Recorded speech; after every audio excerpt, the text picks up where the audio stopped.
Hello everyone, I'm Brian. Today we're going to be reacting to English speech, Swami Vivekananda's 1893 speech in Chicago with English subtitles. So 1893,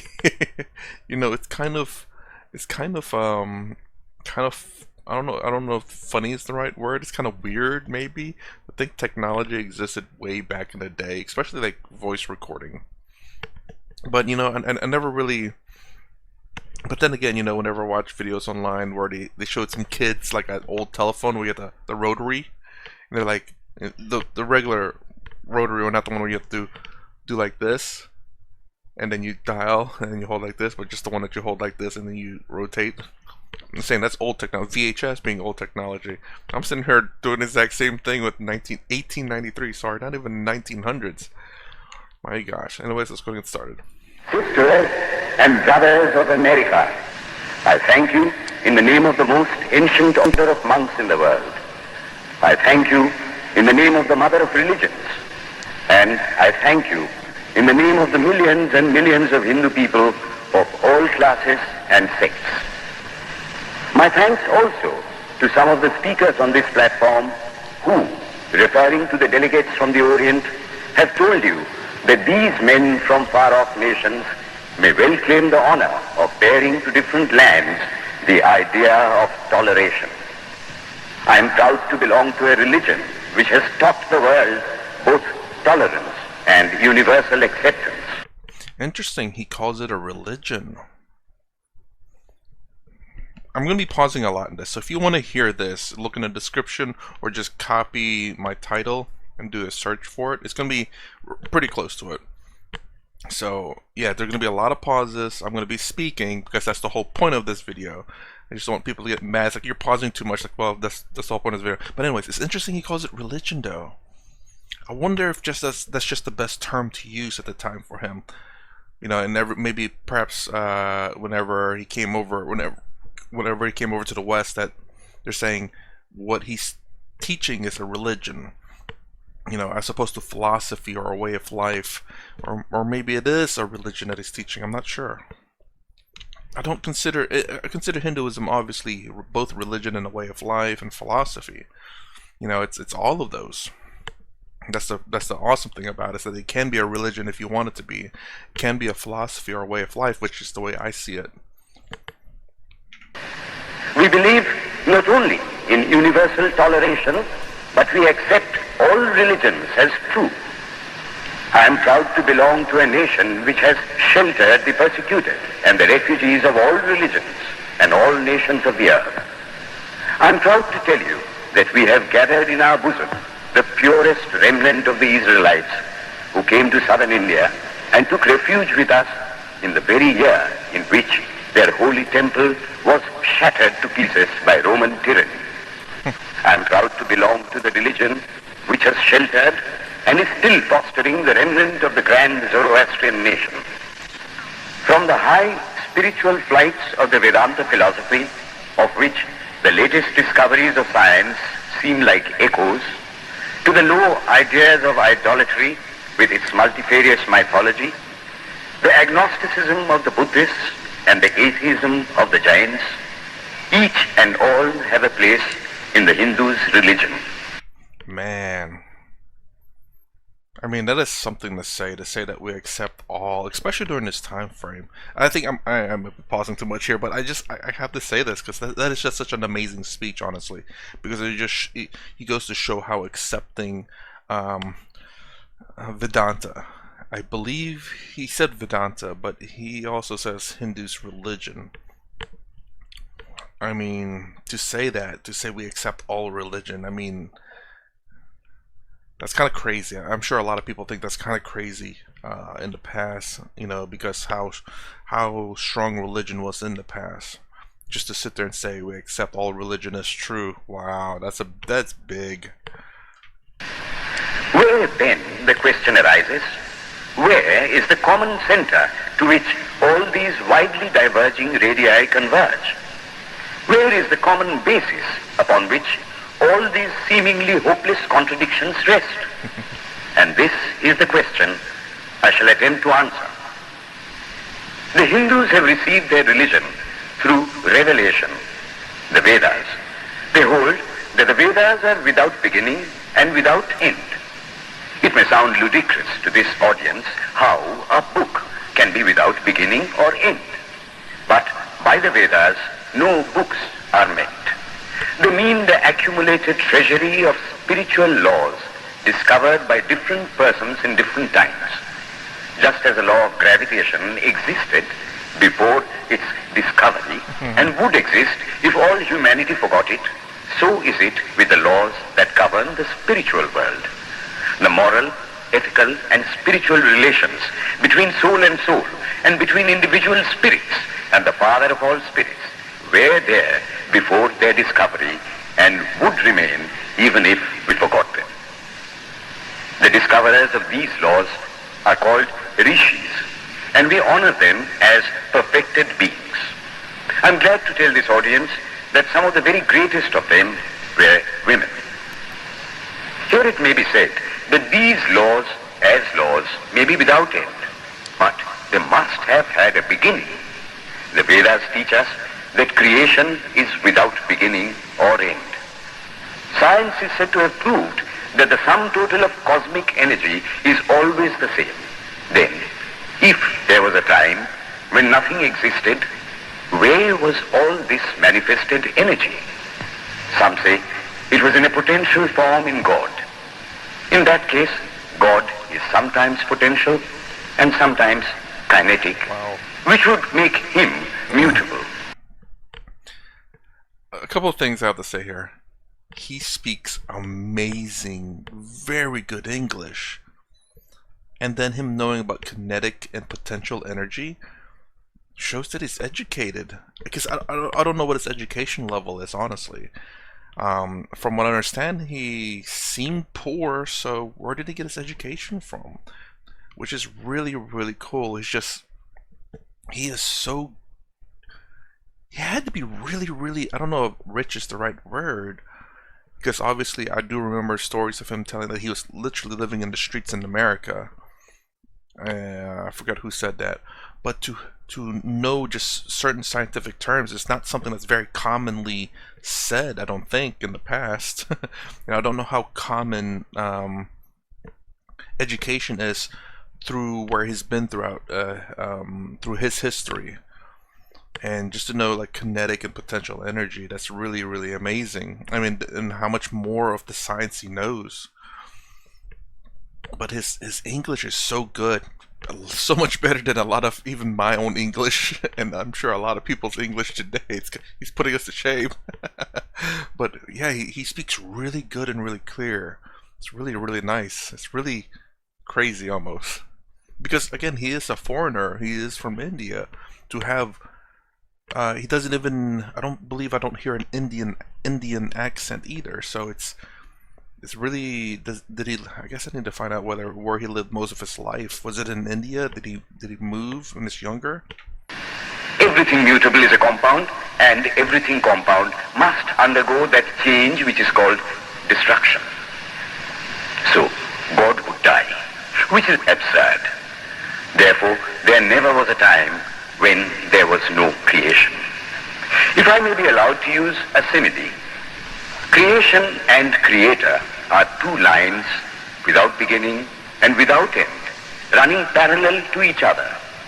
God is the ever-active providence by whose power systems after systems are being evolved out of chaos, made to run for a time and again destroyed.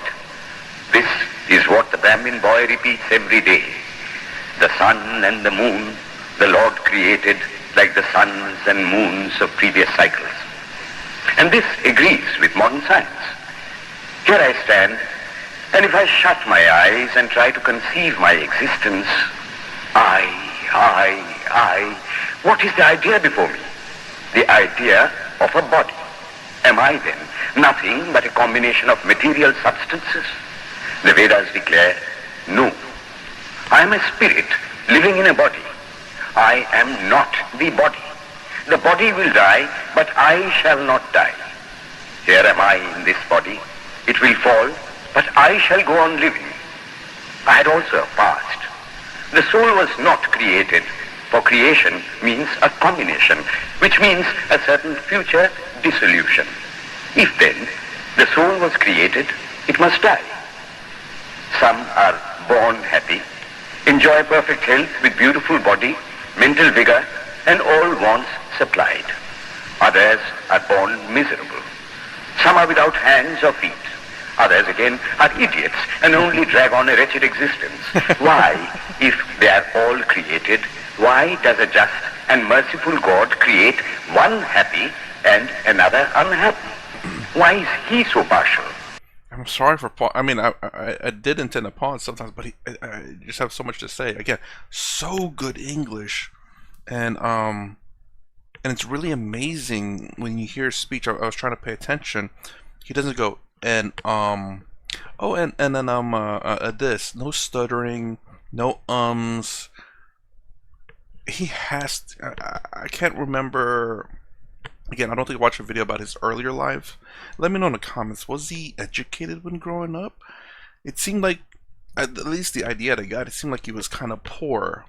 And obviously, throughout entire history, throughout most of history, or yeah, most of history, generally poor, not educated. Or he's just really brilliant that he just picks up books and starts reading a lot of books and starts teaching himself. Which, I mean, it's still crazy either way you think about it. Because I think he has. I'm by no means an English major, but he seems like he has perfect English too. Wow. Nor would it matter in the least to hold that those who are miserable in this life will be happy in a future one. Why should a man be miserable even here, in the reign of a just and merciful God? In the second place, the idea of a creator God does not explain the anomaly, but simply expresses the cruel fiat of an all-powerful being. There must have been causes then, before his birth, to make a man miserable, and those were his past actions. Are not all the tendencies of the mind and the body accounted for by inherited aptitude? Here are two parallel lines of existence, one of the mind, the other of matter. If matter and its transformations answer for all that we have, there is no necessity for supposing the existence of a soul. But it cannot be proved that thought has been evolved out of matter. And if a philosophical monism is inevitable, spiritual monism is certainly logical and no less desirable than a materialistic monism. But neither of these is necessary here. We cannot deny that bodies acquire certain tendencies from heredity, but those tendencies only mean the physical configuration through which a peculiar mind alone can act in a peculiar way. There are other tendencies peculiar to a soul caused by his past actions, and a soul with a certain tendency would, by the laws of affinity, take birth in a body which is the fittest instrument for the display of that tendency. This is in accord with science, for science wants to explain everything by habit, and habit is got through repetitions. So, repetitions are necessary to explain the natural habits of a newborn soul, and since they were not obtained in this present life, they must have come down from past lives. There is another suggestion. Taking all these for granted, how is it that I do not remember anything of my past life? This can be easily explained. I am now speaking in English. It is not my mother tongue. In fact, no words of my mother tongue are now present in my consciousness. But let me try to bring them up. And they rush in. That shows that consciousness is only the surface of the mental ocean, and within its depths are stored up all our experiences. I was wondering what those noises were. I thought it was something happening around me. Interesting when he says he brings up his mother tongue. I was wondering what those noises were. Anyway, about how he's speaking in English, how English is not his mother language. It's kind of like me with my native language. Well, everything translates to English in my mind. So whenever I hear my native language, it's translated to English in my mind. I think I've asked this question before. You can answer down in the comments below if you want. I'm just wondering, people who are at least minimum bilingual, when you hear one language, what is it how does it translate in your mind? And then the other language, how does it translate in your mind? For me, when I speak my my other national language or even my native dialect, it all translates to English to me. So it's so when I hear when I hear another language that I'm familiar with, it translates to English. I'm wondering if that means that's the mother language. I don't know. Try and struggle. They would come up and you would be conscious even of your past life. This is direct and demonstrative evidence. Verification is the perfect proof of a theory, and here is the challenge thrown to the world by the rishis. We have discovered the secret by which the very depths of the ocean of memory can be stirred up. Try it, and you would get a complete reminiscence of your past life.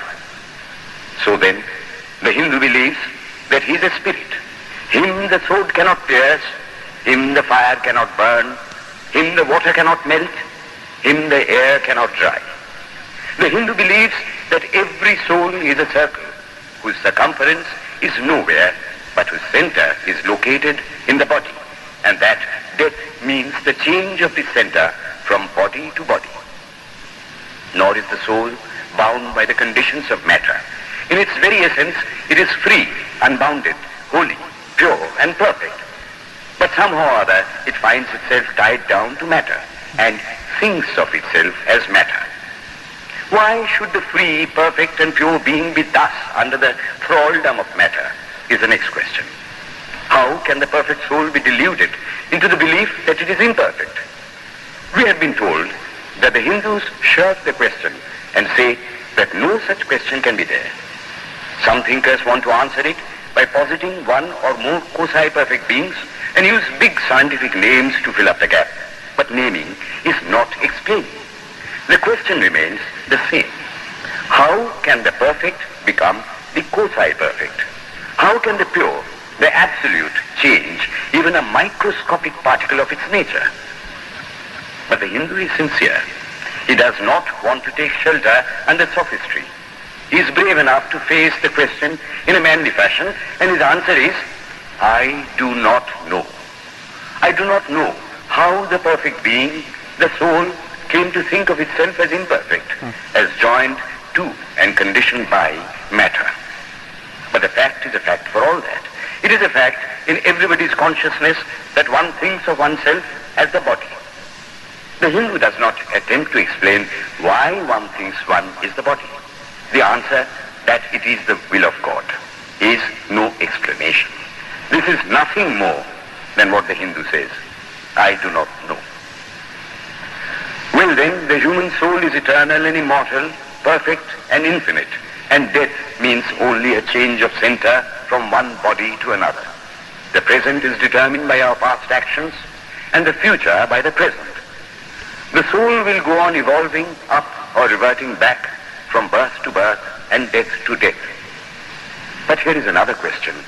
Is man a tiny boat in a tempest, raised one moment on the foamy crest of a billow and dashed down into a yawning chasm the next, rolling to and fro at the mercy of good and bad actions, a powerless, helpless wreck in an ever-raging, ever-rushing, uncompromising current of cause and effect, a little moth placed under the wheel of causation, which rolls on, crushing everything in its way, and waits not for the widow's tears or the orphan's cry? The heart sinks at the idea. Yet, this is the law of nature. Is there no hope? Is there no escape? Was the cry that went up from the bottom of the heart of despair.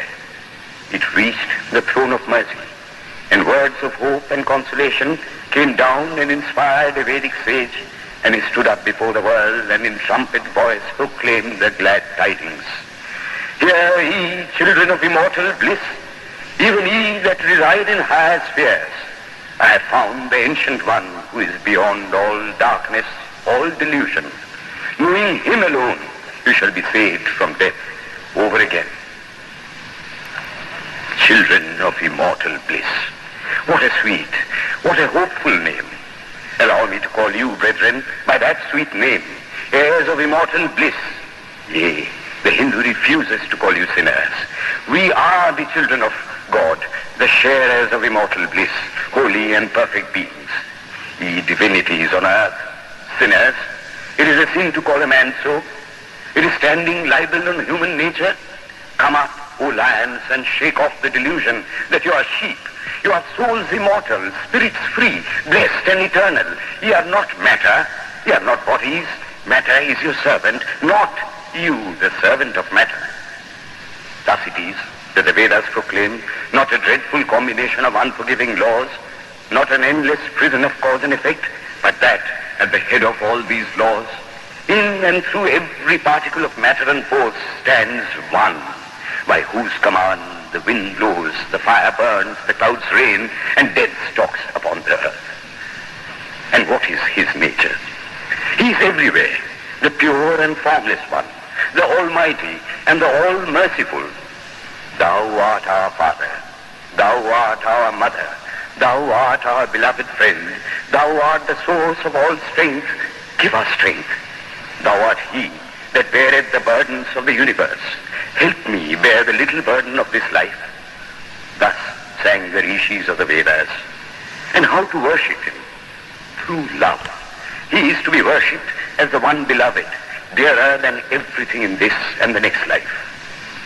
This is the doctrine of love declared in the Vedas, and let us see how it is fully developed and taught by Krishna, whom the Hindus believe to have been God incarnate on earth.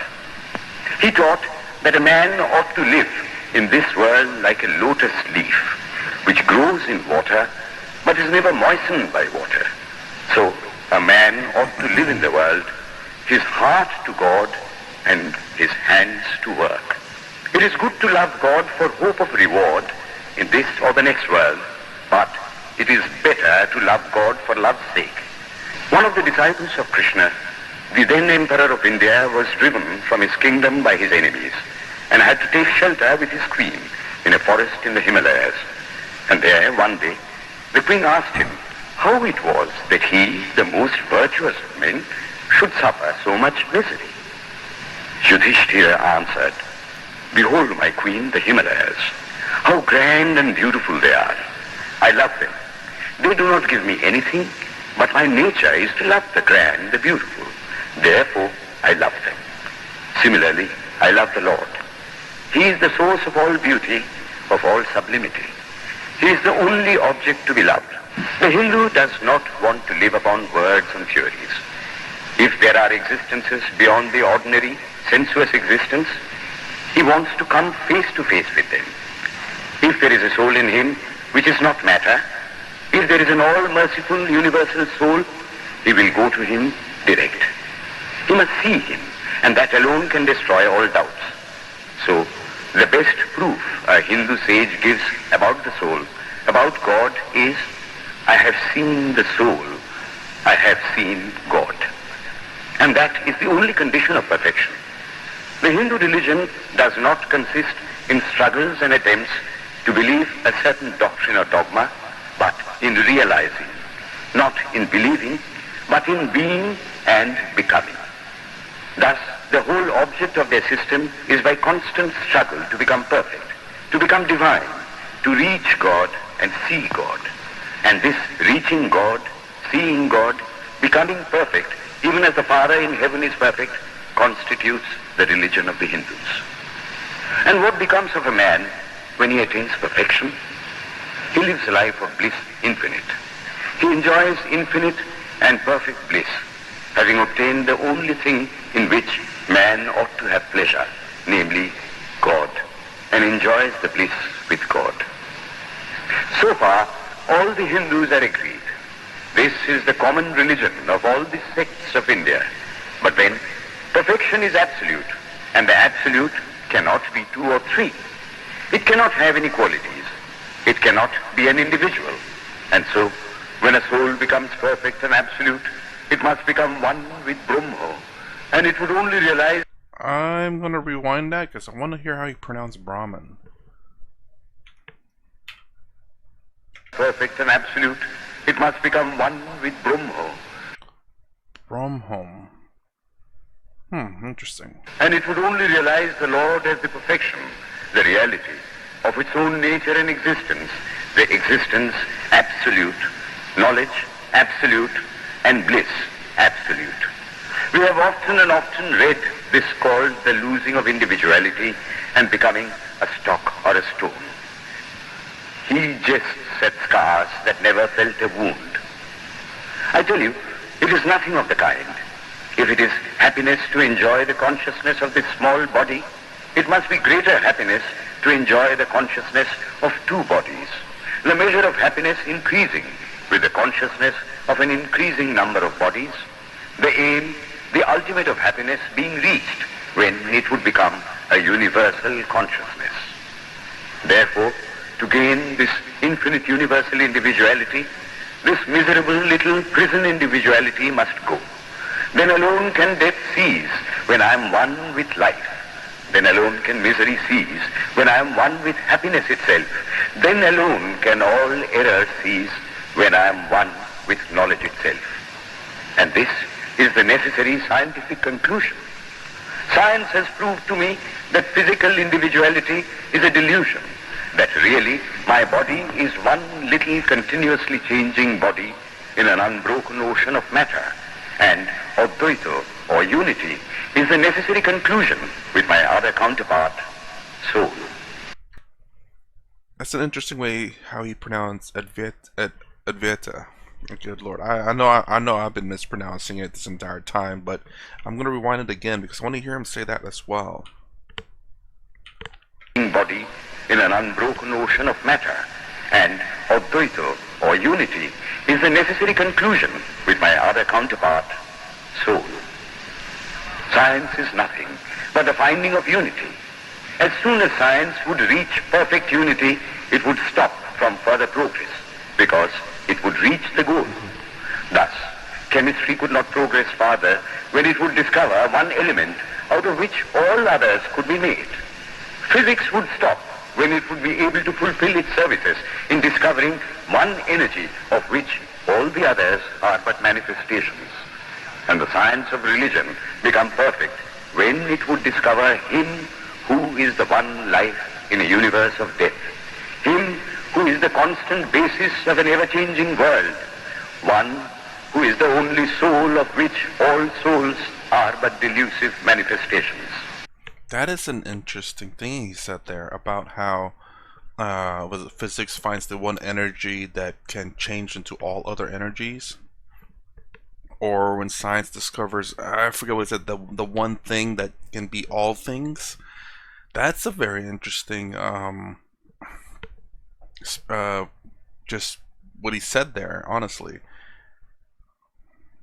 I wonder if that does exist, a one energy that is all energies, one matter that's all matter, one thing that's everything. That falls so much into Advaita Vedanta in terms of the one consciousness is all consciousness or all things.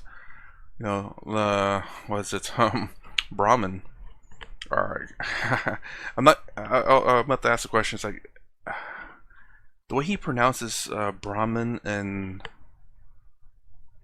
Advaita, it's so different from what I've heard before. It's missing the T in Advaita. I'm speaking so much here. I need to focus.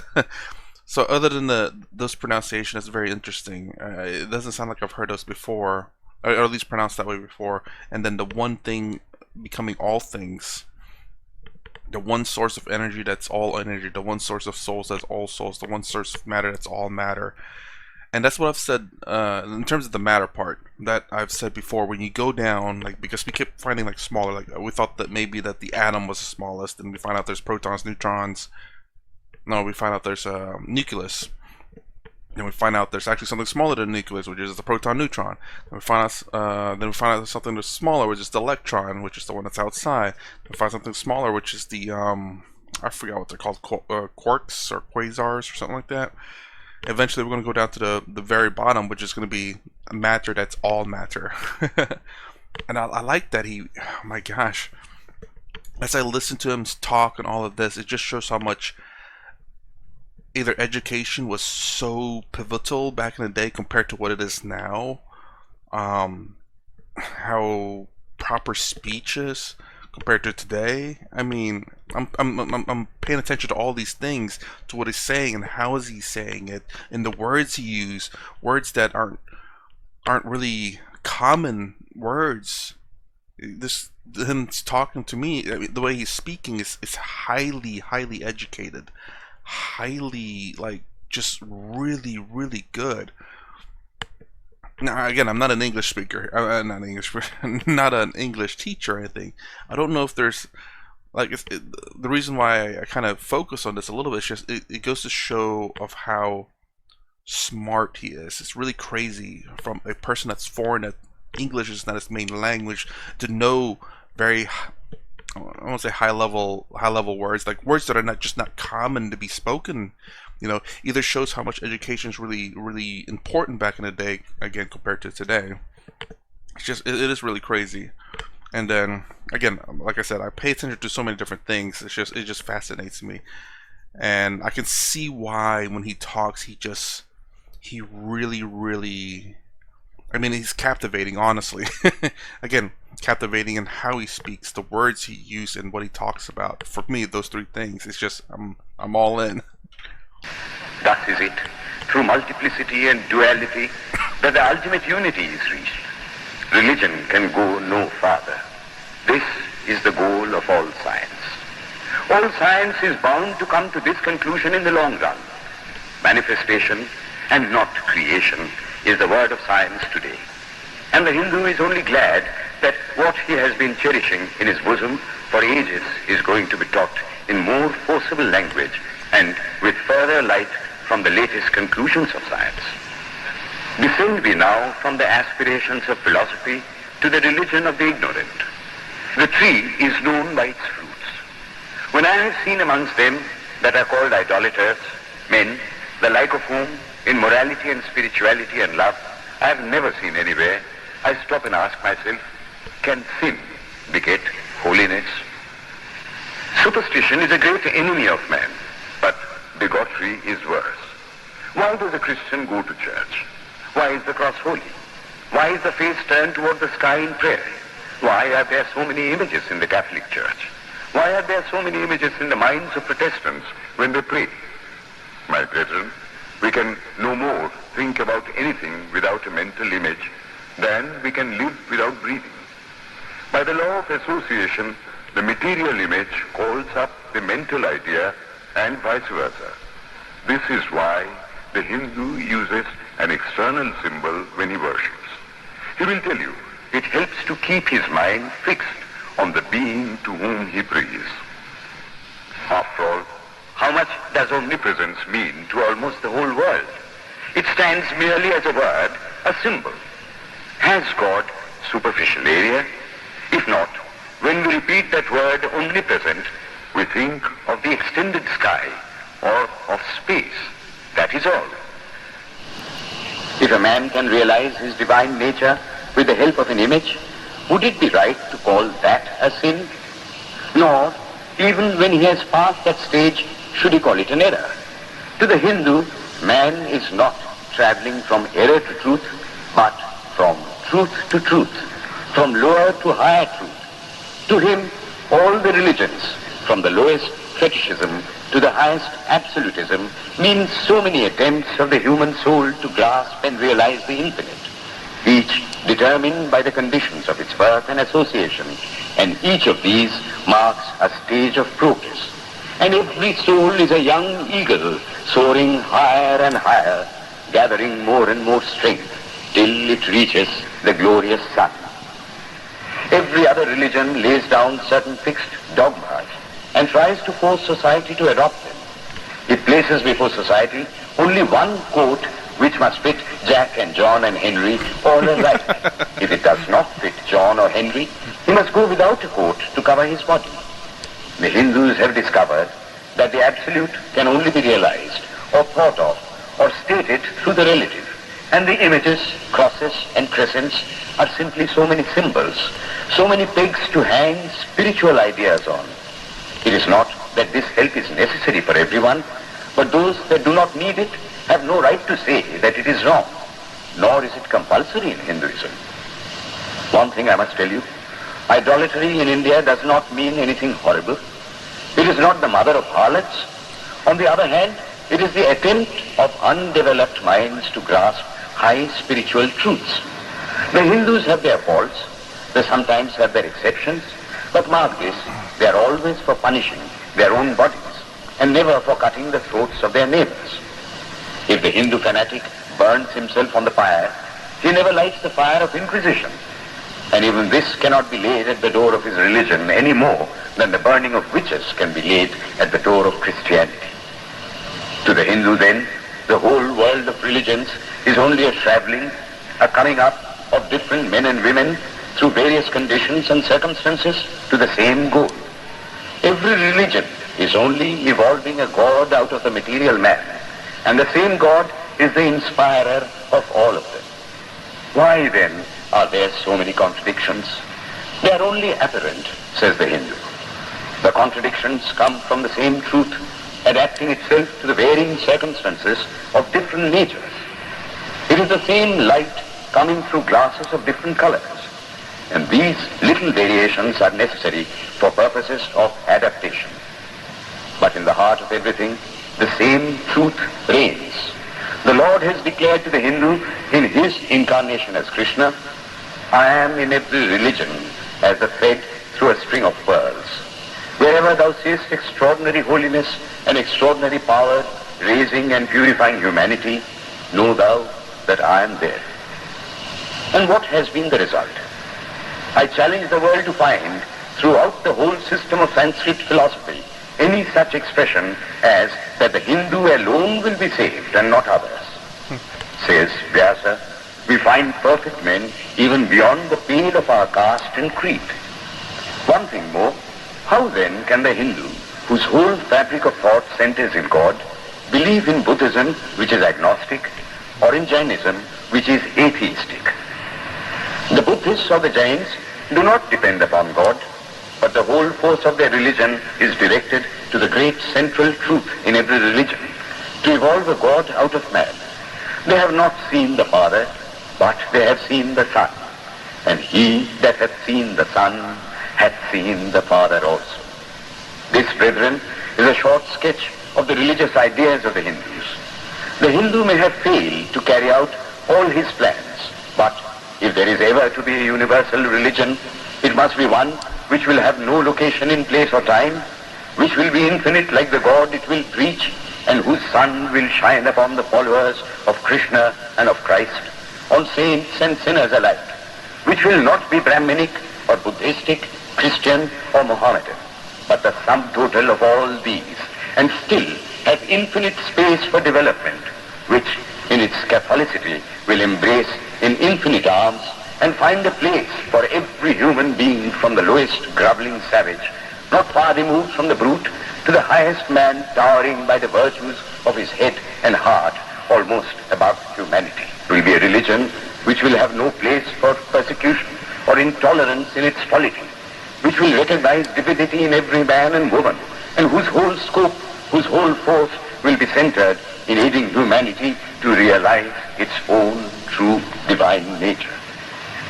May he, who is the Brahma of the Hindus, the Ahura Mazda of the Zoroastrians, the Buddha of the Buddhists, the Jehovah of the Jews, the Father in heaven of the Christians, give strength to you to carry out your noble idea.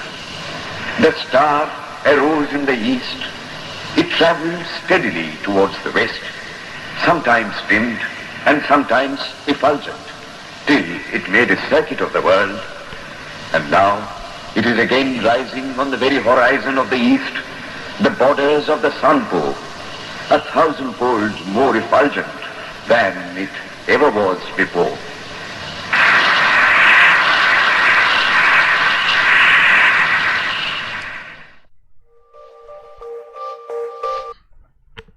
Dang.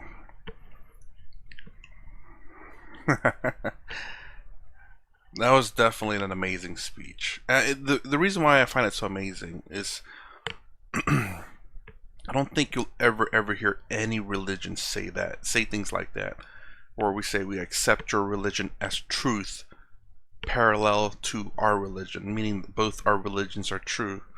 Most religion will say, we accept your religion, but you're wrong. Hope that didn't sound too creepy. You know,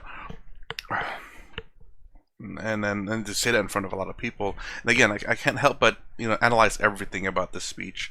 His never stuttering, never going, and this and this and it's really crazy. Again, he did a lot of the reason why I'm not pointing out too much about what he said is because there's a few things he said which really, how do I say, was kind of astounding. Again, the fact that he said, physics looking for the one energy that's all energies.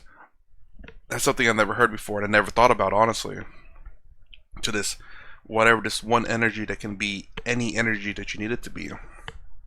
Everything else he was explaining how, how Hinduism was accepting of all religions, as all religions is true, how all religions are seeking God, including and Buddhism and Jainism as an agnostic and atheistic are also accepted.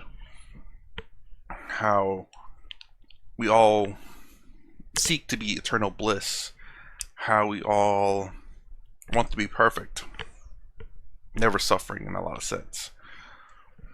But I couldn't. I mean, I could only imagine, listening to his other speeches. Like, did he prepare this speech? It'd be really, really crazy if he literally did not prepare this speech. I can't remember what Swami Vivekananda said about this. I do remember him talking about it. I can't remember if he said he prepared his speech or he just literally just woke up, went up to the stage, and said that speech. And my gosh, if he did, super genius. or at least genius level in a lot of ways. Words he used are words I don't even use, and again, it's not to say that I'm smart or whatever. No, it's like the vocabulary, at least for him, I don't know how it is for everyone in this time period, is very broad. He uses a lot of words that are very big words that we don't use even today because they're fancy words, and that's really amazing.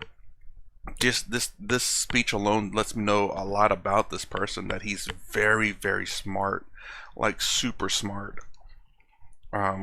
He knows how to talk. He knows words. It's really weird to say knows words because obviously we all know words, but like at least maybe perhaps in modern times, and maybe those are normal words back in the day, I don't know, but in modern times we don't use a lot of the words he used, but we kind of have a understanding of what those words are. We just use simpler words. I guess you almost could say that his speech was very professional as well, but I'm wondering if it's just, it's really crazy. I'm just astounded, honestly. And I don't know if that's what he actually sounded like. You did hear towards the end there where his voice got a little bit deeper. It looks like it might have slowed down and kind of sped up a little bit. But I'm wondering if this is his actual voice, where it played majority of the video. It's going to be hard to really confirm that because, 1893, the person is going to be 1893, I don't know, what, over 100 years old to confirm whether this is in fact how he sounds like. Because 100 years from then, it's what, 1993? Then you have, what, 7, so 131 years roughly. Wow. Anyways, I'm kind of lost, honestly, a little bit. Anyways, this is my reaction to the English speech, Swami Vivekananda. I will say that was genuinely an amazing speech. I absolutely loved it because he talks about how the religion is just accepting of everything. Again, I cannot, how do I say?